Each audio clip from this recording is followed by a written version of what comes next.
Bayangan di puncak Lawu. Kabut sore itu turun perlahan di lereng Gunung Lawu. Udara dingin menusuk hingga ke tulang, membawa aroma lembab tanah dan kemenyan yang samar. Jatmika, pemuda berusia 30-an, menatap jalur pendakian Candi Cetho dengan langkah hati-hati. Di tangannya, ia menggenggam buku tua berkulit coklat kusam, salinan dari lontar yang ia temukan di perpustakaan Keraton Surakarta, berjudul Sabda Sang Palon. Ia datang bukan untuk berwisata, melainkan mencari makna dari mimpi yang terus menghantuinya selama 7 malam. Sosok tua berjubah abu-abu, berdiri di atas puncak gunung, menatap api yang menyala dari langit. Dalam mimpi itu, sosok itu berkata lirih, "Anak zaman baru, waktumu telah tiba. Datanglah ke Lawu, tempat sabda lama terjaga." Di pelataran Candi Cetho, Jatmika bertemu seorang penjaga tua bernama Ki Darmayasa. Wajahnya berkeriput, namun matanya tajam menembus seperti menatap masa lalu. "Kau bukan pendaki biasa," katanya sambil menyalakan dupa kecil. "Aku sudah menunggumu sejak semalam." Angin berbisik bahwa seorang pewaris sabda akan datang. Malam pun turun. Di antara suara jangkrik dan desir kabut, Jatmika duduk bersila di depan batu lingga besar. Ki Darmayasa mulai melantunkan mantra kuno, memanggil kekuatan penjaga gunung. Bau kemenyan makin tebal, dan cahaya bulan memudar tertelan kabut pekat. Tiba-tiba bumi bergetar halus, dan dari dalam kabut muncul bayangan besar berjubah abu-abu. Suaranya berat, namun menenangkan. "Aku adalah Sabdo Palon, sabda yang tidak mati. Aku hidup di antara napas tanah dan roh para leluhur. Dunia manusia telah jauh dari keseimbangan. Gerbang antara dunia jin dan manusia telah terbuka tanpa penjaga. Dan engkau, Jatmika, adalah yang dipilih untuk mendengar kembali suara lama." Jatmika tak sanggup berbicara. Tubuhnya gemetar. Suara itu menembus kepalanya seperti gema ribuan tahun. Ia melihat kilasan masa lalu, Majapahit yang terbakar, prajurit berlutut di hadapan Brawijaya V, dan sosok Sabdo Palon yang menatap matahari tenggelam dengan air mata. Ketika manusia melupakan leluhur, dunia jin pun kehilangan arah. Aku ditugaskan menjaga batas itu. Tapi kini waktuku hampir usai. Kau harus mempelajari apa yang terkandung di dalam kitab yang kau bawa. Di sana tertulis jalan untuk menyatukan sabda, jin, dan leluhur dalam satu nafas.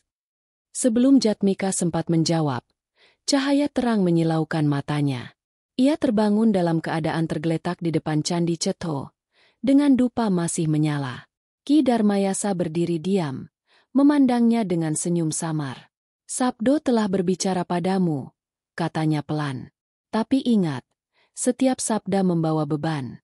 Dunia jin sudah menunggu. Mulai sekarang, hidupmu tidak akan lagi sama." Dari kejauhan, petir berkilat di balik kabut Lawu. Di udara, samar terdengar bisikan halus, suara leluhur, jin, dan sabda yang menunggu untuk diungkapkan kembali. Fajar menyingsing perlahan di lereng Lawu. Kabut masih menggantung di antara pepohonan pinus, sementara embun membasahi rambut dan pakaian Jatmika yang belum sempat tidur sejak malam sebelumnya. Suara Ki Darmayasa terdengar lirih dari kejauhan, sedang melantunkan doa di depan pelataran batu Cetho. "Sabdo Palon telah memanggilmu," kata sang resi setelah menutup doa. "Tapi panggilan itu hanya awal. Kau harus memahami jembatan antara dunia manusia dan dunia jin, karena tanpa pengetahuan itu, sabdamu akan membawa malapetaka." Jatmika menatap dalam diam. Apa maksud Ki Darmayasa? Dunia jin itu nyata. Sang resi tersenyum samar. Lebih nyata dari dunia manusia. Hanya mata yang belum terlatih tak mampu melihatnya. Di bawah gunung ini, ada gerbang lama yang disebut Selorogo, gua tempat dua dunia bertemu. Tidak semua boleh masuk. Tapi karena Sabdo Palon telah menandaimu, pintu itu akan terbuka sendiri. Hari itu, keduanya menuruni jalur kecil di sisi barat Lawu, menuju kawasan hutan lebat yang jarang disentuh pendaki. Suasana terasa ganjil, angin berhembus melingkar, daun bergetar tanpa sebab. Seekor burung gagak melintas di atas kepala mereka, menjerit nyaring, seolah memperingatkan sesuatu. Menjelang senja, Mereka tiba di depan celah batu besar. Di dalamnya menganga kegelapan yang pekat. Aroma belerang bercampur wangi kemenyan tercium dari dasar gua. Inilah Selorogo, ujar Ki Darmayasa pelan. Dunia di mana jin penjaga dan arwah leluhur berdialog menjaga keseimbangan alam. Sang resi menyalakan dupa 7 warna, masing-masing mewakili 7 lapisan alam halus. Asapnya mengepul perlahan, membentuk pusaran di udara. Jatmika menatap, dan seketika dunia di sekitarnya bergeser. Suara jangkrik menghilang, udara menjadi berat, dan cahaya senja berganti dengan redup kebiruan seperti di bawah laut. Selamat datang di batas dunia. Suara berat terdengar di dalam kepalanya. Aku adalah Raksayuda, penjaga pintu antara manusia dan jin. Dari balik kabut tipis muncul sosok tinggi besar. Kulitnya gelap seperti arang, matanya menyala hijau. Namun auranya bukan kejahatan, melainkan kekuatan purba yang memancarkan wibawa. Ki Darmayasa berlutut. Kami datang dengan restu Sabdo Palon. Wahai penjaga. Raksayuda menatap Jatmika. Kau yang disebut pewaris sabda?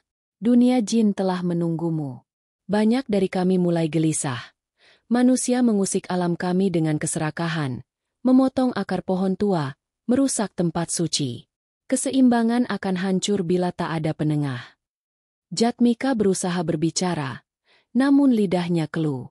Ia hanya menunduk, merasakan tekanan halus di dadanya, seolah hatinya ditimbang antara 2 dunia. Dengarkan baik-baik, lanjut suara itu. Gerbang ini bukan tempat untuk manusia biasa. Sekali kau memasukinya, rohmu akan terikat dengan penjaga Lawu. Kau akan melihat apa yang tak boleh dilihat, dan mendengar yang tak boleh didengar. Ki Darmayasa menatap Jatmika dengan pandangan serius. Inilah ujian pertamamu. Jika kau mundur, semua akan lenyap. Jika kau maju, maka nasibmu bukan lagi milikmu sendiri. Dengan napas bergetar, Jatmika melangkah maju ke dalam pusaran asap kemenyan. Seketika cahaya berpendar di sekelilingnya. Bentuk bayangan, wajah-wajah tua, dan makhluk aneh yang melayang tanpa tubuh. Ia mendengar lantunan kidung dalam bahasa kuno, seperti dari masa sebelum Majapahit berdiri. Di tengah kegelapan, muncul sosok berjubah abu-abu, Sabdo Palon. Kau telah membuka gerbang jin, Jatmika. Kini dengarkan sabdaku. Dunia manusia dan dunia jin dahulu bersatu dalam satu nafas leluhur. Tapi setelah manusia lupa pada asalnya, gerbang ini ditutup. Kini ia terbuka kembali karena kegelisahan bumi. Sabdo Palon mengangkat tangannya. Dari ujung jarinya muncul kilatan cahaya berbentuk pusaka, menyerupai keris tanpa pamor. Ini adalah curiga tanpa nama, pusaka batin yang hanya bisa digunakan oleh mereka yang suci hatinya. Kau harus menjaganya, karena inilah kunci penyatu sabda dan dunia jin. Tiba-tiba, dari kejauhan, terdengar raungan keras, seperti ribuan suara sekaligus. Gua Selorogo bergetar hebat. Raksayuda menatap tajam. Ada kekuatan lain yang ingin memanfaatkan pembukaan gerbang ini. Cepat, tutup sabda dengan niatmu. Jatmika menutup mata, mengucap mantra yang diajarkan Ki Darmayasa. Asap kemenyan berputar deras, lalu mereda perlahan. Ketika ia membuka mata, dunia kembali seperti semula. Ia mendapati dirinya berlutut di depan mulut gua, dengan dupa telah padam. Ki Darmayasa duduk di sampingnya, wajahnya pucat namun tenang. Gerbang itu telah terbuka untukmu, katanya lirih. Tapi ingat, mulai sekarang, dunia jin akan memanggilmu dalam tidurmu. Kau bukan lagi orang biasa, Jatmika. Kau kini bagian dari sabda itu sendiri. Jatmika memandang ke langit Lawu yang mulai diselimuti malam. Di udara masih tercium samar aroma kemenyan dan belerang, tanda bahwa dunia jin belum benar-benar tertutup. Di hati kecilnya, ia tahu perjalanan baru saja dimulai. 3 malam berlalu sejak Jatmika membuka gerbang Selorogo. Sejak itu, tidurnya tidak lagi tenang.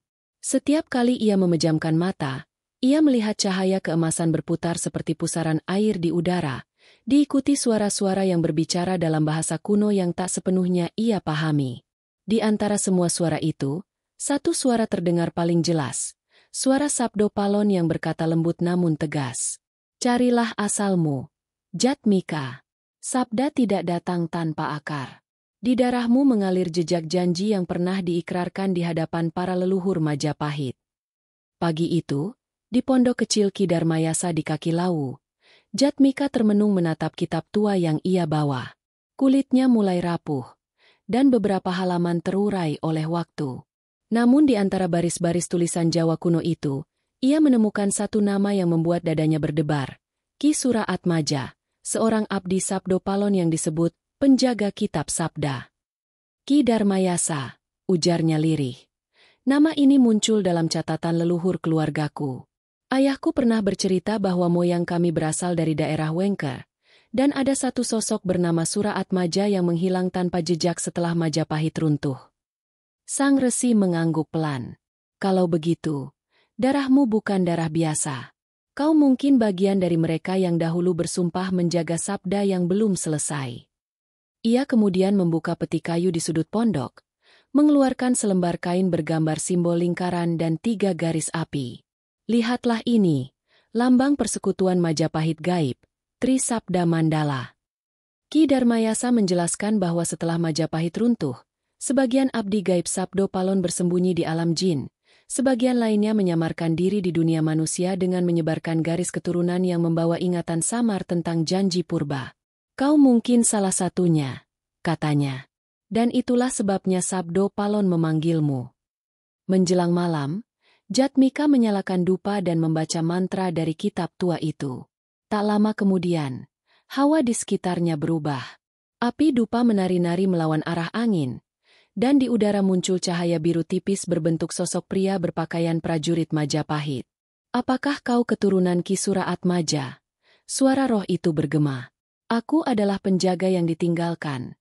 Roh dari masa lalu yang menanti generasi penerus. Dunia kami terkunci di antara batas karena manusia melupakan sumpahnya. Jatmika menunduk hormat. Jika benar aku pewarisnya, katakan padaku, apa sumpah itu? Roh itu menatapnya dengan mata bersinar lembut. Sumpah itu disebut Pawisik Wening. Sabdo Palon bersumpah bahwa setelah kehancuran Majapahit, akan datang masa di mana manusia dan leluhur terpisah oleh kabut ego dan ketamakan. Ia berjanji untuk kembali, melalui darah dan ingatan keturunan para penjaganya. Dan kini, darah itu mengalir dalam dirimu. Jatmika menggigil. Di dalam dadanya terasa nyeri yang aneh, seperti ada sesuatu yang berputar. Tiba-tiba, penglihatannya kabur, dan ia melihat kilasan masa lalu. Dirinya berdiri di halaman istana Majapahit, berpakaian abdi kerajaan, menggenggam naskah emas di hadapan Sabdo Palon. Ingatlah, Suraatmaja. Suara itu menggema dari masa silam. Bila zaman berganti dan sabda ini terpecah, engkau atau keturunanmu akan kupanggil untuk menyatukannya kembali.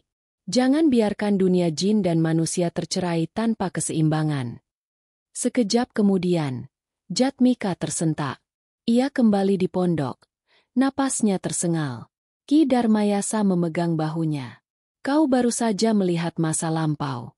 Itu bukan mimpi. Itu ingatan yang tersegel dalam darahmu. Sang resi lalu menatap langit yang mulai diselimuti awan gelap. Kini aku mengerti mengapa bumi mulai resah. Gerbang Selorogo terbuka karena garis keturunanmu telah terbangun. Tapi ingat, Jatmika, garis ini bukan berkah tanpa beban. Banyak makhluk dari dunia jin yang ingin mengambil alih kekuatan sabda itu. Jatmika menatap kitab tua di pangkuannya. Lalu apa yang harus kulakukan, Ki? Temuilah penjaga alam Halimun, jawab sang resi pelan. Ia satu-satunya yang bisa menunjukkan jalan menuju persekutuan antara jin dan leluhur. Di sanalah Sabdo Palon menunggu penjelmaan sabda berikutnya. Malam itu, Jatmika tidak bisa tidur. Dalam cahaya redup pelita, ia menatap pusaka curiga tanpa nama yang diberikan Sabdo Palon di Gua Selorogo. Bilahnya berkilau samar, seolah hidup. Ia tahu bahwa perjalanannya baru saja melintasi batas baru, bukan sekadar mencari kebenaran sejarah, tapi menemukan siapa dirinya sesungguhnya. Dan jauh di dalam kegelapan hutan Lawu, suara gamelan halus bergema tanpa sumber. Suara itu datang dari dunia jin, menyanyikan lagu lama Majapahit, lagu yang menandai kebangkitan sabda yang pernah hilang. Kabut lawu pagi itu begitu tebal hingga matahari pun tampak seperti lingkaran tembaga pucat di balik tirai putih. Jatmika berdiri di tepi hutan, membawa curiga tanpa nama di pinggang dan kitab tua dalam kantong kain. Ia bersiap melakukan perjalanan menuju alam Halimun, seperti pesan Ki Darmayasa malam sebelumnya. Alam Halimun bukan dunia manusia, kata sang resi, yang kini duduk bersila di batu besar, memejamkan mata. Di sanalah jin, arwah leluhur, dan roh penjaga bumi berunding menjaga keseimbangan. Tapi tak semua yang hidup di sana ramah. Ingatlah, Jatmika, niatmu harus jernih seperti air suci, karena kabut Halimun hanya membuka diri kepada mereka yang bersih niatnya. Jatmika menunduk. Bagaimana aku bisa masuk ke sana, Ki? Ki Darmayasa membuka matanya, menatap tajam. Kau tak akan menapakinya dengan kaki, tapi dengan napasmu. Tarik napas dunia, hembuskan diri manusia. Lalu biarkan sabda dalam darahmu menuntun jalan. Jatmika menuruti perintah itu. Ia duduk bersila, memejamkan mata. Dalam keheningan, ia mendengar suara halus seperti gemericik air dan desir angin bersenandung. Seketika tubuhnya terasa ringan, seolah lepas dari beban. Saat membuka mata, dunia di sekitarnya berubah. Hutan lawu yang hijau berubah menjadi hamparan kabut keperakan. Pohon-pohon melengkung bagai menunduk, dan di udara berkilau titik-titik cahaya seperti kunang-kunang raksasa. Di kejauhan, terdengar bunyi gamelan mengalun pelan, namun tidak berasal dari arah manapun. Selamat datang di alam Halimun. Suara dalam kepalanya berbisik. Dari kabut muncul sosok wanita bermahkota batu giok. Tubuhnya dibalut kain hijau lumut, kulitnya memancarkan cahaya lembut.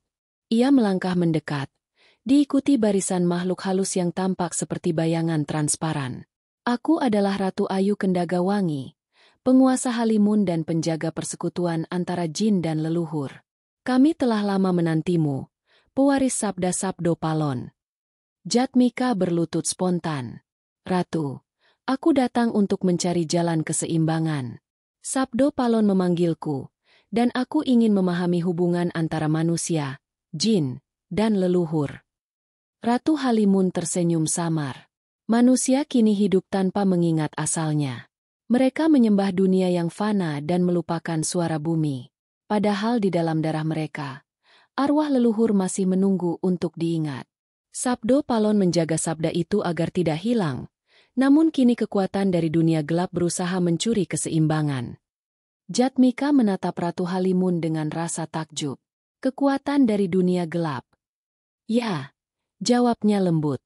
Ada golongan jin yang disebut Wong Bayangan, makhluk yang menolak cahaya sabda. Mereka lahir dari sisa-sisa amarah manusia yang terkutuk oleh keserakahan. Kini mereka berusaha menembus gerbang antara dunia, memanfaatkan pembukaan yang kau buat di Selorogo. Jatmika menunduk, merasa bersalah. Namun sang ratu mengangkat tangannya. Jangan salahkan dirimu. Gerbang itu memang harus terbuka agar perjanjian lama bisa disempurnakan. Tapi sebelum itu, kau harus bergabung dengan persekutuan sabda leluhur. Kabut di sekelilingnya berputar, menyingkap lingkaran batu besar di tengah padang kabut. Di sana berdiri 9 sosok, beberapa berwujud manusia tua, beberapa setengah jin dengan mata bercahaya. Di tengah lingkaran berdiri sosok berjubah abu-abu, Sabdo Palon. Jatmika, katanya dengan suara bergema di seluruh langit Halimun. Inilah para penjaga keseimbangan, Ratu Halimun, Raksayuda, dan para roh leluhur Majapahit. Kini saatnya engkau menyatukan sabda di dalam dirimu. Hanya dengan itu dunia manusia dan dunia jin dapat berbicara kembali. Sabdo Palon kemudian menepukkan tangannya perlahan. Dari tanah kabut muncul cahaya berbentuk simbol Trisabda Mandala. 3 lingkaran api yang saling berhubungan. Ia menunjuk Jatmika. Tempatkan curiga tanpa nama di tengah simbol itu. Jatmika mengikuti perintahnya. Begitu bilah pusaka menyentuh tanah, cahaya melonjak tinggi. Dalam cahaya itu, ia melihat bayangan ribuan arwah Majapahit berlutut, memegang obor yang menyala biru. Suara mereka bersatu melantunkan kidung kuno. Sabda wening nyawiji, tanah lan langit manunggal, roh leluhur bali marang cahya. Ratu Halimun mendekat dan berbisik, kau telah membuka separuh sabda. Tapi jalanmu belum selesai. Di bawah alam Halimun ada dunia lain, Halimun Jero, tempat para jin pemberontak mengumpulkan kekuatan. Jika mereka berhasil menembus batas, dunia manusia akan dilanda kegilaan dan perang batin. Sabdo Palon menatap Jatmika dengan mata bersinar seperti bara. Kau harus turun ke sana, ke kedalaman Halimun. Di sanalah ujian sejati menunggumu. Ingatlah, darahmu membawa janji Majapahit. Jika sabdamu goyah, keseimbangan akan runtuh. Seketika kabut berputar kencang. Jatmika merasa tubuhnya terseret ke pusaran cahaya, jatuh tanpa dasar. Suara Sabdo Palon bergema semakin jauh, namun masih jelas di telinganya. Jangan takut, Jatmika. Di kedalaman gelap, sabda sejati akan diuji. Di sanalah kau akan tahu siapa dirimu yang sebenarnya. Ketika ia terbangun, ia berada di tempat asing. Langit hitam, tanah berkilau seperti kaca, dan udara bergetar dengan bisikan makhluk tak terlihat.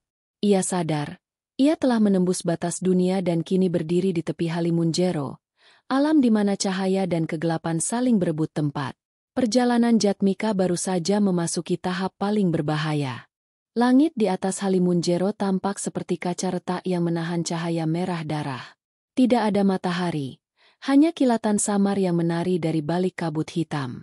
Jatmika berdiri di antara bebatuan raksasa yang melayang di udara, dengan pusaka curiga tanpa nama di genggamannya. Setiap langkah yang ia ambil menimbulkan gema panjang, seolah bumi di bawahnya adalah ruang kosong tanpa dasar. Suara Sabdo Palon bergaung di dalam pikirannya. Tempat ini bukan dunia jin biasa, Jatmika. Disinilah sisa-sisa amarah Majapahit tersimpan. Janji lama yang belum ditepati. Dendam yang belum terurai. Kau akan melihat kebenaran yang bahkan manusia dan jin pun takut mengetahuinya. Tiba-tiba dari kabut muncul bayangan berwujud manusia mengenakan pakaian kebesaran raja. Wajahnya teduh, namun matanya memancarkan kesedihan yang dalam. Ia membawa keris berhiaskan batu merah. Jatmika segera mengenalinya dari lukisan-lukisan kuno, Prabu Brawijaya V, Raja terakhir Majapahit. Keturunanku akhirnya datang, suara sang Prabu lembut namun bergema. Sabdo Palon telah menepati janjinya. Ia berjanji akan mengembalikan sabda kepada manusia di masa ketika dunia lupa pada asalnya. Jatmika berlutut. Paduka Brawijaya, apakah benar ada perjanjian antara Paduka dan Sabdo Palon? Sang Raja mengangguk perlahan. Benar, anak muda. Saat Majapahit runtuh, bukan hanya kerajaan yang hancur, tapi juga keseimbangan antara dunia manusia dan dunia gaib. Aku tahu zaman akan berubah, agama baru akan datang, dan manusia akan terpisah dari akar leluhur mereka. Sabdo Palon datang kepadaku, membawa pesan dari alam. Suara Brawijaya menggema lembut, menyatu dengan angin gelap yang berputar. Ia berkata, Baginda, biarkan manusia berjalan dengan keyakinannya, tapi jangan biarkan mereka melupakan asal sabdanya. Bila nanti manusia kehilangan cahaya, aku akan kembali dalam bentuk sabda, bukan darah. Jatmika menatap ke tanah. Jadi janji itu belum ditepati? Belum, jawab Brawijaya. Sebab manusia belum kembali kepada keseimbangan. Mereka memisahkan dunia jin dan leluhur sebagai hal terlarang, padahal di sanalah sumber kearifan Jawa berada. Sabdo Palon menunggu waktu, dan waktu itu adalah sekarang, saat gerbang Selorogo terbuka melalui dirimu. Angin mendesir keras, dan dari balik kabut muncul sosok berjubah abu-abu, Sabdo Palon sendiri. Kali ini wajahnya tampak lebih muda, tapi matanya tetap membawa kedalaman ribuan tahun. Ia berdiri di sisi Brawijaya, lalu menatap Jatmika. Dengarkan baik-baik, pewaris sabda. Dulu aku bukan sekadar penasihat raja. Aku adalah bagian dari napas bumi, penjaga jembatan antara alam halus dan dunia manusia. Saat Majapahit berakhir, aku tidak mati. Aku bersembunyi di balik doa, di balik kabut gunung, menunggu manusia yang bisa mendengar suaraku lagi. Brawijaya menunduk dalam hormat kepada Sabdo Palon. Waktu itu aku terpaksa melepas kerajaan demi menghindari pertumpahan darah. Tapi aku tahu sabda yang kau lindungi akan kembali. Kini aku serahkan warisan itu kepada pewarisku. Sabdo Palon mengangkat tangannya. Dari telapak tangannya keluar cahaya berbentuk lingkaran api yang berputar. Inilah sabda Prajenaning Bumi, inti dari janji Majapahit. Ia menyimpan keseimbangan antara roh, jin, dan manusia. Tapi untuk membangunkannya kembali, diperlukan satu syarat, pengorbanan sukarela dari keturunan darah Majapahit. Jatmika terdiam. Hatinya bergetar hebat. Apakah itu berarti aku harus mengorbankan hidupku? Sabdo Palon menatap lembut. Bukan nyawamu, tapi egomu. Dunia ini rusak bukan karena kematian, melainkan karena manusia lupa siapa dirinya. Kau harus melepas dirimu sebagai manusia biasa dan menjadi saksi sabda, perantara antara dua dunia. Tiba-tiba tanah Halimunjero bergetar. Dari kejauhan muncul kabut hitam berputar seperti badai, membawa suara-suara menyeramkan. Sabdo Palon menatap tajam. Mereka datang, para wong bayangan. Mereka ingin merebut janji Majapahit agar bisa menguasai dua dunia.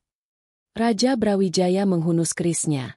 Meski sosoknya hanya berupa roh, mereka adalah sisa-sisa dendam masa lalu, makhluk dari amarah prajurit yang mati tanpa upacara. Kini mereka menuntut balas karena merasa dilupakan. Kabut hitam semakin dekat. Wujud-wujud menyerupai manusia tanpa wajah melayang di udara, mengeluarkan suara menggeram. Jatmika menggenggam curiga tanpa nama dan berdiri di depan Sabdo Palon. Ia tahu inilah ujian sejatinya. Sabdo Palon meletakkan tangan di pundaknya. Jangan takut. Kau adalah jembatan antara janji lama dan zaman baru. Ucapkan sabdaku, dan biarkan cahaya dalam darahmu memanggil para leluhur. Jatmika memejamkan mata, mengucap mantra yang muncul begitu saja dalam pikirannya. Sangkan Paraning Dumadi, Nyawiji Rosolan Sabda, Cahyo Mulia Maring Alam.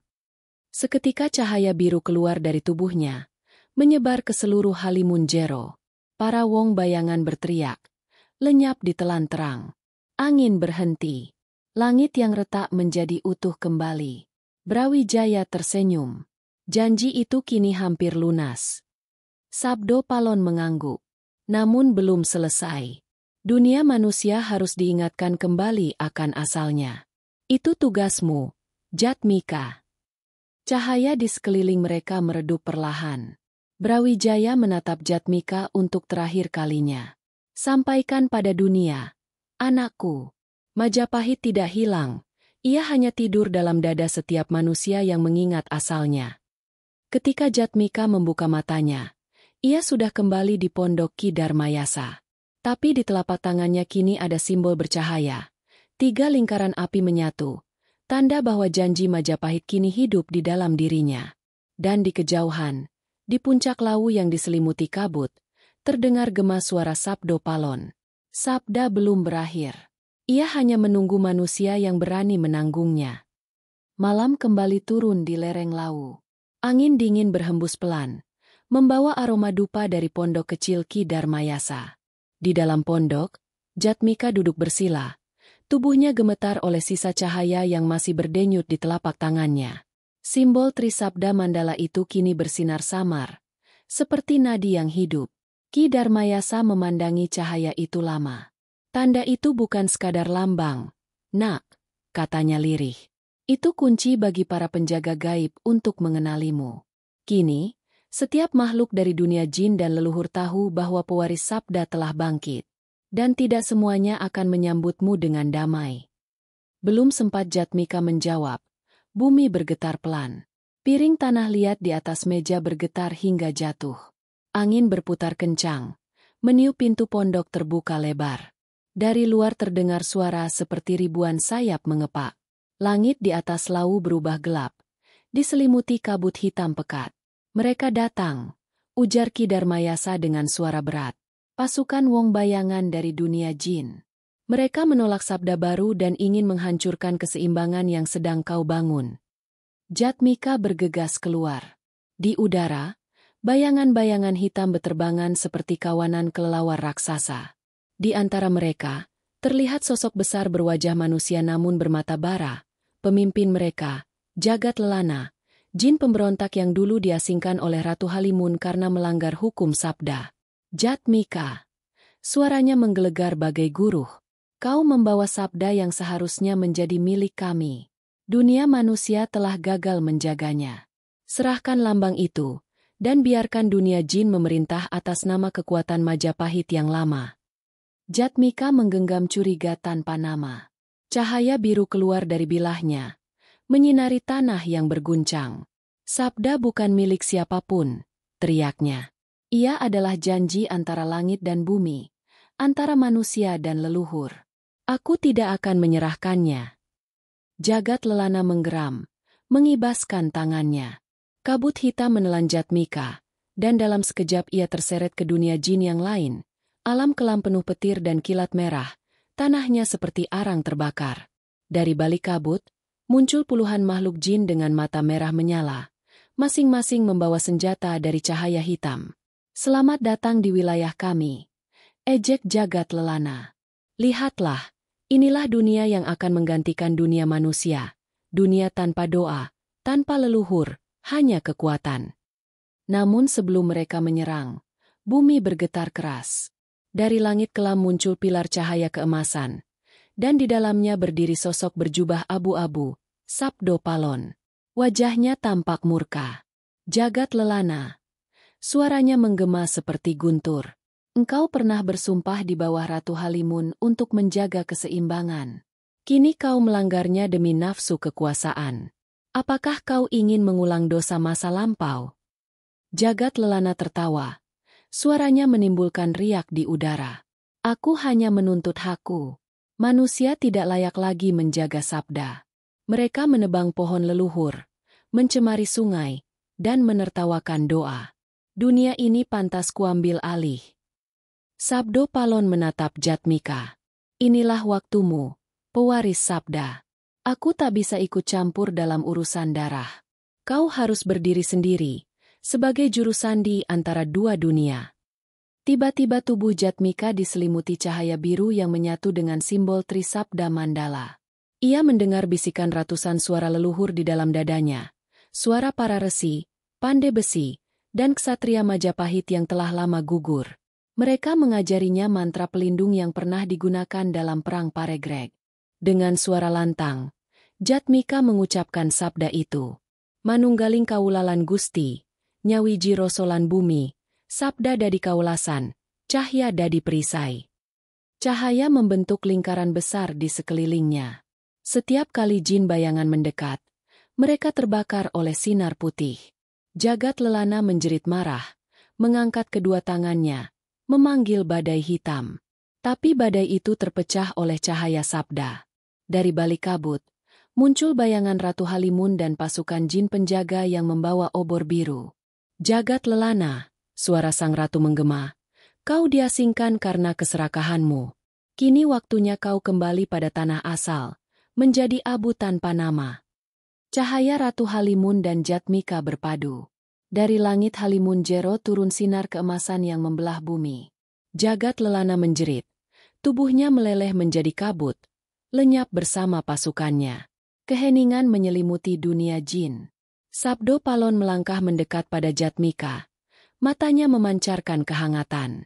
Kau telah melampaui ujian kedua. Dunia jin kini kembali tunduk pada hukum sabda. Tapi ingat, peperangan ini baru permulaan. Di dunia manusia, keseimbangan belum pulih. Banyak manusia yang tanpa sadar menjadi wadah bagi jin gelap. Jatmika menatap tangannya. Cahaya Trisabda Mandala kini redup, tapi di dalamnya terasa tenang, seolah ada ribuan doa berputar di dalam jantungnya. Ia berlutut di hadapan Sabdo Palon. Apa yang harus kulakukan selanjutnya? Sang Sabda. Sabdo Palon menjawab pelan. Kembalilah ke dunia manusia. Di sana, engkau akan menemukan bayangan dirimu dari masa lampau, cantrik yang gagal menjaga naskah sabda. Jika kau bisa menebus kesalahannya, maka keseimbangan akan sempurna. Ratu Halimun menambahkan, tapi hati-hati, Jatmika. Masa lalu tidak suka dibangkitkan. Jika engkau salah langkah, dirimu bisa lenyap di antara dua waktu. Dengan satu hembusan kabut, dunia jin memudar. Jatmika kembali berdiri di pelataran Candi Cetho, ditemani Ki Dharmayasa. Langit sudah terang, namun di telinganya masih bergema sabda lembut. Sabda bukan sekadar kata, Jatmika. Ia adalah nafas yang mengikat dunia. Jatmika tahu, perjalanannya kini menuju bagian tersulit, menembus bayangan dirinya di masa lalu dan menebus janji yang belum selesai. Fajar menyingkap kabut di lereng Lawu dengan sinar keemasan yang lembut. Namun di dalam dada Jatmika, tidak ada ketenangan. Sejak kembali dari dunia jin, mimpi-mimpinya dipenuhi bayangan yang menyerupai dirinya sendiri, seorang pemuda berpakaian cantrik Majapahit, dengan mata penuh rasa bersalah. Ia tidak tahu siapa sosok itu, tapi setiap kali menatapnya, Jatmika merasakan perih yang dalam, seolah sebagian dari jiwanya pernah hidup dalam tubuh orang itu. Bayangan itu bukan mimpi, kata Ki Dharmayasa suatu pagi, sambil mengaduk ramuan di periuk tanah. Itu adalah bayangan diri leluhurmu. Di masa lampau, ada satu cantrik Majapahit yang mengkhianati Sabdo Palon, bukan karena jahat, tapi karena takut. Jika kau ingin menuntaskan janji Sabda, kau harus menemuinya di tempat ia lenyap. Di mana itu, Ki? Di Sendang Pawitra, sumber air yang memantulkan waktu. Cermin antara masa lalu dan masa kini.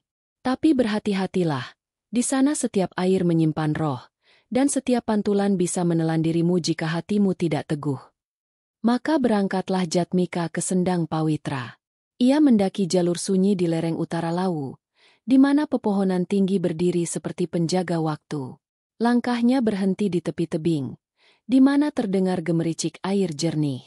Di sanalah sendang itu berada, kolam bundar dengan air sejernih kaca, dikelilingi lumut hijau dan batu berlumut. Di atasnya, kabut tipis menari seperti tirai halus. Ketika Jatmika menatap air itu, ia melihat pantulannya, tapi bukan dirinya yang sekarang. Dalam bayangan itu berdiri seorang pemuda berpakaian putih lusuh, rambut diikat kain merah, dan di tangannya tergenggam gulungan naskah yang terbakar di ujungnya. Kau akhirnya datang. Suara dari dalam air bergema pelan. Aku adalah dirimu yang dahulu, cantrik yang gagal menjaga naskah Sabda Palon. Jatmika mundur selangkah, tapi air di sendang bergolak dan memunculkan wujud bayangan itu keluar dari permukaan. Ia tampak hidup, matanya teduh namun muram. Namaku dulu Bratawisesa. Aku pernah menjadi cantrik di Keraton Majapahit, penjaga pustaka suci yang berisi sabda bumi. Tapi karena ketakutanku pada prajurit Islam Demak yang menyerbu, aku membakarnya. Aku kira aku menyelamatkan diri, tapi ternyata aku membakar jembatan antara dua dunia. Suara itu bergetar penuh penyesalan. Sejak saat itu, aku dikutuk menjadi bayangan, terperangkap di antara air dan waktu, menunggu seseorang yang bisa menebus dosaku. Jatmika menatapnya tajam. Jika kau adalah diriku di masa lampau, maka kesalahanmu adalah bebanku. Tapi bagaimana aku bisa menebusnya? Bayangan itu tersenyum samar. Dengan keberanian yang dulu tak kumiliki. Kau harus menyelam ke dasar sendang ini dan mengambil naskah bayangan. Sisa sabda yang tak pernah terbakar. Tapi hati-hati. Di dasar sana ada roh-roh penjaga air yang menolak kehadiran manusia. Mereka akan menguji hatimu. Jatmika mengangguk, lalu menanggalkan jubahnya. Ia menatap air sendang yang tenang. Jika ini jalan menuju kebenaran, aku akan menghadapinya. Begitu ia melangkah masuk, air sendang berubah dingin seperti es. Ia menyelam perlahan, menembus kegelapan yang semakin pekat. Di dasar air, ia melihat cahaya kecil seperti lilin yang menyala di dalam lumpur. Namun di sekelilingnya, bayangan-bayangan hitam berputar, membentuk wajah-wajah menyeramkan. Kau manusia yang ingin menebus masa lalu. Suara mereka bergema. Manusia tidak pernah berubah. Kau akan gagal, seperti dirimu yang dulu. Jatmika menutup mata, mengingat ajaran Sabdo Palon. Kekuatan sejati tidak datang dari tubuh, tapi dari sabda yang menyatu dengan rasa. Ia mengucapkan mantra pelindung dengan lirih. Sangkan paraning dumadi, sabda dadi cahya, cahya dadi rasa, rasa dadi dumadi. Tiba-tiba air di sekelilingnya bersinar lembut. Bayangan hitam itu memudar, dan di dasar sendang muncul peti batu kecil berukir simbol Majapahit. Ia membukanya. Di dalamnya terdapat gulungan naskah yang masih utuh, bercahaya emas, dengan tulisan kuno yang bergerak seperti hidup. Namun begitu ia memegangnya, air sendang bergetar hebat. Dari dalam kegelapan muncul sosok besar berwujud naga air dengan mata hijau menyala. Suaranya menggema memenuhi seluruh sendang. Aku adalah sang penjaga pawitra. Tak ada manusia yang boleh membawa sabda tanpa melepas bayangannya. Jatmika menatap naga itu dengan tenang. Jika aku harus melepas bayanganku, maka ambillah diriku yang lama. Biarkan Bratawisesa bebas dari kutukannya. Naga itu menatap dalam. Apakah kau rela kehilangan separuh jiwamu demi menebus masa lalu? Ya, jawab Jatmika mantap. Karena tanpa masa lalu, aku bukan siapa-siapa. Naga itu mengeluarkan dengusan panjang. Air berputar membentuk pusaran cahaya. Sosok Bratawisesa muncul di samping Jatmika. Tersenyum haru. Kau telah melakukan apa yang dulu tak bisa kulakukan. Kini aku bebas. Bayangan itu perlahan larut menjadi cahaya, menyatu ke dalam tubuh Jatmika. Simbol Trisabda Mandala di tangannya menyala lebih terang. Kini berpadu dengan pola naskah kuno yang membentuk lingkaran cahaya di dadanya. Saat ia muncul ke permukaan, langit lawu sudah jingga. Ki Darmayasa berdiri di tepi sendang, menatapnya dengan kagum.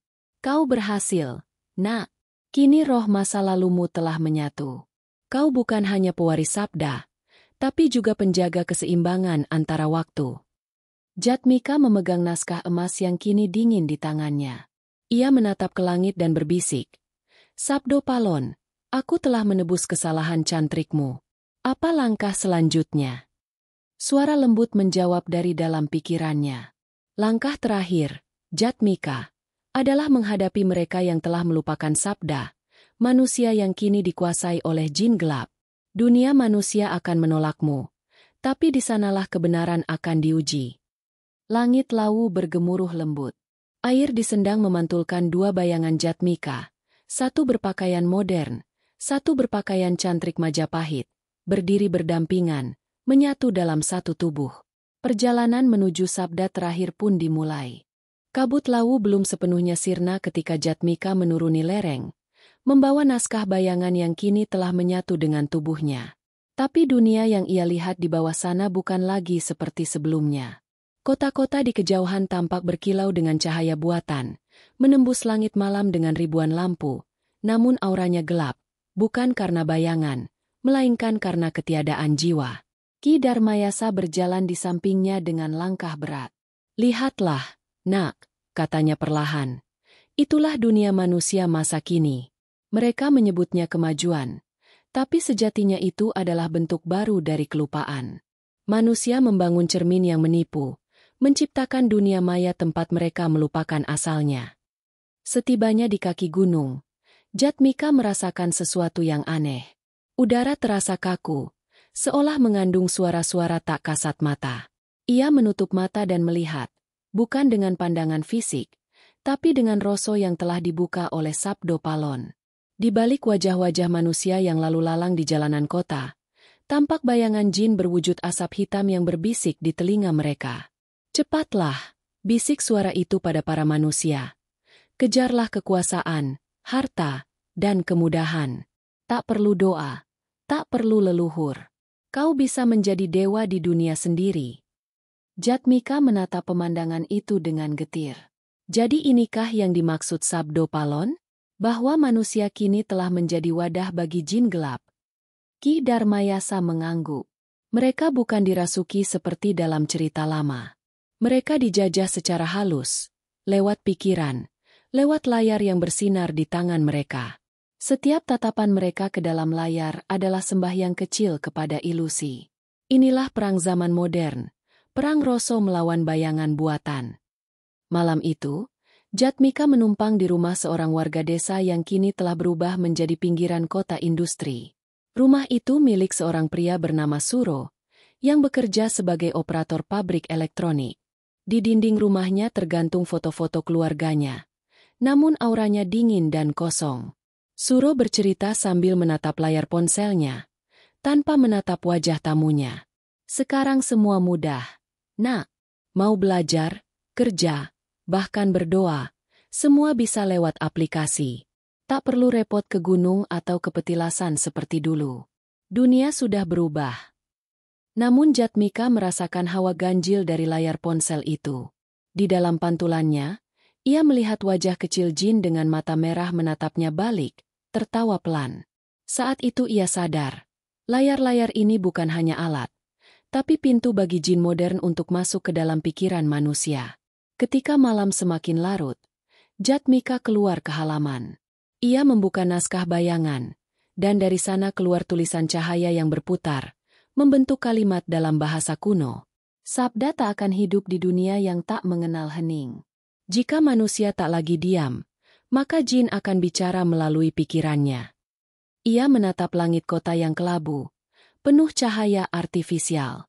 Lalu terdengar suara dalam batinnya, suara Sabdo Palon. Inilah dunia yang kutakuti, Jatmika. Dulu manusia takut pada gelap, kini mereka takut pada sunyi. Mereka lebih memilih bising daripada keheningan, padahal di sunyilah sabda bersemayam. Jatmika bertanya lirih, lalu apa yang harus kulakukan, sang sabda? Bangunkan kembali kesadaran mereka. Tapi jangan dengan amarah, sebab amarah adalah bahasa jin. Gunakan sabda, kata yang menyembuhkan. Kau harus menyebarkan cahaya lewat suara, bukan pedang. Hari-hari berikutnya, Jatmika mulai berkeliling. Ia menyamar sebagai pembicara spiritual di berbagai tempat, membicarakan tentang asal mula rasa, tentang kesatuan manusia dengan alam, tanpa menyebut nama Sabdo Palon. Ia tahu dunia modern tak akan menerima mitos tua begitu saja. Tapi setiap kali ia berbicara, sebagian orang menangis tanpa tahu sebabnya, seolah roh leluhur mereka terbangun sesaat di dalam dada. Namun kekuatan gelap tidak tinggal diam. Dalam setiap kota yang ia datangi, muncul kelompok misterius yang menentangnya. Mereka menyebut diri, Persekutuan Cahaya Hitam, organisasi rahasia yang menyebarkan teknologi berbasis energi spiritual sintetis. Pimpinannya, Dr. Arwana, seorang ilmuwan eksentrik, mulai menganggap Jatmika sebagai ancaman terhadap kemajuan. Dalam sebuah seminar, Dr. Arwana mendebat Jatmika di depan publik. Anda bicara tentang sabda dan roso, katanya dengan senyum dingin. Tapi dunia butuh data dan logika, bukan mitos kuno. Kami sedang membangun manusia baru, bebas dari ketergantungan pada roh dan leluhur. Jatmika menjawab tenang. Manusia baru tanpa roso adalah tubuh tanpa jiwa. Kau pikir kau membangun masa depan, tapi sesungguhnya kau sedang membuka pintu bagi bayangan lama untuk berkuasa lagi. Pertemuan itu menjadi awal dari perang tersembunyi antara dua kekuatan. Sabda bumi yang dibawa oleh Jatmika, dan cahaya buatan yang dikendalikan Dr. Arwana. Di balik layar, jin-jin modern mulai menampakkan diri dalam bentuk sinyal dan jaringan, mengubah gelombang listrik menjadi wadah mereka. Suatu malam, ketika Jatmika bermeditasi di tengah kota, langit di atasnya bergetar. Cahaya dari gedung-gedung tinggi berubah menjadi simbol aneh, menyerupai tulisan Majapahit yang terbalik. Suara Sabdo Palon bergema dalam pikirannya. Waktu sudah dekat, Jatmika. Sabda terakhir akan diucapkan di tempat manusia dan jin bertemu tanpa sadar, di pusat cahaya dunia, jantung peradaban baru. Jatmika membuka matanya. Ia tahu arah itu menunjuk ke pusat kota besar, di mana berdiri menara raksasa milik korporasi Arwana Global Tech, perusahaan yang konon mampu menyatukan pikiran manusia melalui sinyal tunggal. Ki Darmayasa yang menemaninya menatap dengan getir. Mereka ingin menggantikan sabda dengan jaringan, menggantikan roso dengan algoritma. Jatmika mengepalkan tangan. Di dalam dirinya, cahaya Sabdo Palon bergetar lembut. Kalau begitu, di sanalah aku harus pergi. Karena di tempat itulah dunia akan menentukan, Apakah manusia masih memiliki jiwa, atau menjadi bayangan dari ciptaannya sendiri? Langit malam menyala merah di atas gedung-gedung. Suara mesin bercampur dengan bisikan halus dari dunia jin. Perang terakhir antara sabda dan sinyal pun mulai mendekat. Langit di atas kota megapolitan itu tampak seperti lautan listrik. Kilatan neon memantul di gedung-gedung kaca, dan menara tertinggi di tengah kota, Menara Arwana, menjulang bagai tombak cahaya menembus langit malam. Di sanalah pusat proyek raksasa yang disebut The Global Singularity, sebuah sistem yang menghubungkan pikiran manusia melalui jaringan sinyal, menjanjikan kesatuan kesadaran tanpa batas. Tapi bagi Jatmika, itu bukan kesatuan, melainkan perbudakan Rosso. Ia berdiri di depan menara itu bersama Ki Darmayasa, yang kini terlihat jauh lebih tua, wajahnya penuh kelelahan. Inilah puncaknya, nak, ujar sang guru dengan suara serak. Tempat manusia menyerahkan jiwanya dengan sukarela, tanpa tahu bahwa mereka sedang menukar sabda leluhur dengan bisikan jin teknologi. Di atas menara, sistem cahaya dunia mulai diaktifkan. Langit memancarkan lingkaran-lingkaran cahaya yang berputar seperti mandala raksasa, tapi setiap garisnya bergetar oleh energi asing. Dari kejauhan, Jatmika dapat merasakan kehadiran makhluk halus dalam bentuk gelombang, jin yang bersembunyi di balik sinyal elektromagnetik, berbisik dalam bahasa mesin. Di layar raksasa di sekeliling kota, muncul wajah Dr. Arwana, tampan, berwibawa, namun matanya kosong, seperti boneka yang dikendalikan sesuatu di baliknya. Saudara-saudara manusia, ucapnya, suaranya bergema ke seluruh kota. Hari ini kita akan meninggalkan keterbatasan tubuh. Tak perlu lagi berdoa, tak perlu lagi menunggu takdir. Kita akan menjadi satu, pikiran tunggal di bawah cahaya abadi. Orang-orang berkerumun di jalanan, mengenakan helm sinyal yang memantulkan cahaya biru. Mereka tersenyum tanpa sadar. Mata mereka kosong. Jatmika tahu, itu bukan sukacita, tapi penyerahan total. Ki Darmayasa menggenggam bahunya. Waktu kita hampir habis. Begitu cahaya dunia aktif sepenuhnya, seluruh manusia akan kehilangan Rosso. Kau harus menghentikan pusatnya, bukan dengan kekuatan, tapi dengan sabda terakhir. Jatmika mengangguk. Ia menutup matanya, dan cahaya dari simbol Trisabda Mandala di tangannya berdenyut pelan. Dalam diam, ia memanggil suara Sabdo Palon. Guru alam, beri aku kekuatan untuk menuntaskan janji Majapahit. Bimbing aku mengucapkan sabda penutup. Suara Sabdo Palon bergema dalam dadanya, lembut namun tegas. Jatmika, sabda terakhir bukanlah mantera pemusnah. Ia adalah getaran yang membangunkan jiwa. Ucapkanlah dari Rosso yang paling jernih, bukan dari amarah. Jatmika menatap menara itu sekali lagi. Ia mulai melangkah, menembus kerumunan manusia yang membeku di tempat, seperti patung hidup. Setiap kali ia lewat, sebagian dari mereka meneteskan air mata tanpa tahu kenapa. Roh leluhur mereka merespon getaran sabda yang mulai bangkit. Di puncak menara, Dr. Arwana menunggunya. Tubuhnya dikelilingi kilatan listrik, dan di belakangnya tampak sosok bayangan raksasa berwarna perak, jin jaringan, makhluk purba yang dahulu diusir dari alam halus dan kini menemukan wujud baru di dalam teknologi. Kau terlambat, Jatmika, kata Arwana. Sinyal sudah menyatu. Sebentar lagi, semua pikiran akan menjadi satu. Tidak ada lagi perbedaan, tidak ada lagi rasa sakit, tidak ada lagi manusia yang tertinggal. Dan tidak ada lagi jiwa, jawab Jatmika tenang. Kau pikir kau menciptakan kesatuan, padahal kau hanya membuat sangkar tanpa dinding. Bayangan jin jaringan menatap Jatmika, suaranya menyerupai gema logam. Sabda adalah suara masa lalu. Dunia kami adalah masa depan. Manusia memilih kami karena kami memberi kecepatan, bukan kebijaksanaan. Jatmika mengangkat tangannya. Dari telapak tangannya muncul naskah cahaya. Sabda Prajnaning Bumi. Tulisan kuno Majapahit berputar, menciptakan lingkaran emas yang memancar ke seluruh ruangan. Kalian lupa, katanya, bahwa masa depan tak bisa lahir tanpa asal. Sabda bukan untuk menahan waktu, tapi untuk mengingat arah. Dokter Arwana berteriak marah. Cahaya dunia, aktifkan sepenuhnya. Langit meledak dalam cahaya biru. Sinyal mengalir ke otak jutaan manusia di bawahnya. Tapi di saat yang sama, Jatmika memejamkan mata dan mulai mengucapkan sabda terakhir dengan suara yang bergetar dari hati bumi. Sangkan paraning dumadi, sabda nyawiji, roso nyumrambah, cahya maring jagat. Cahaya emas keluar dari tubuhnya, membentuk ombak besar yang menelan menara. Sinyal listrik menjadi tenang, suara mesin berhenti berdengung. Untuk sesaat, seluruh kota menjadi sunyi, sunyi yang murni, sunyi yang lama dilupakan manusia.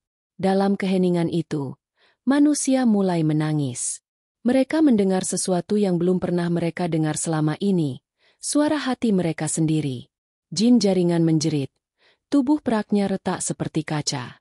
Sabda ini tidak bisa diukur, tidak bisa dikendalikan. Tubuhnya meledak menjadi cahaya, menyebar ke langit seperti debu bintang. Dokter Arwana jatuh berlutut. Matanya kini bening, tanpa kilatan jin. Ia menatap Jatmika dengan air mata. Apa yang kau lakukan padaku? Bukan aku yang melakukannya, jawab Jatmika lembut. Itu sabda yang pernah dilupakan manusia. Aku hanya mengingatkannya kembali. Menara perlahan runtuh, tapi bukan dengan ledakan, melainkan larut menjadi cahaya, seolah berubah menjadi udara. Di langit, muncul bentuk samar wajah Sabdo Palon, tersenyum damai. Janji Majapahit kini telah lunas. Sabda telah kembali ke hati manusia. Tapi ingatlah, Jatmika, setiap zaman akan melahirkan bayangan baru. Jagalah Roso, karena di sanalah sabda bersemayam. Cahaya turun seperti hujan lembut. Ki Darmayasa berdiri di bawahnya, menatap ke langit dengan mata berkaca. Kau telah menunaikan tugasmu, anakku. Dunia ini bernafas kembali. Jatmika menatap kota yang kini perlahan berubah. Layar-layar padam. Manusia saling menatap untuk pertama kalinya tanpa perantara. Suara angin terdengar jelas. Burung-burung kembali ke langit yang bersih. Ia tersenyum kecil. Di kejauhan, ia mendengar bisikan terakhir Sabdo Palon. Bila suatu hari sabda kembali dilupakan, biarkan cerita ini menjadi pengingat. Karena sabda tak akan mati, hanya menunggu manusia yang mau mendengarnya lagi. Dan di tengah cahaya pagi yang baru, pewaris sabda terakhir Majapahit itu berjalan meninggalkan menara, membawa kedamaian yang lahir dari hening.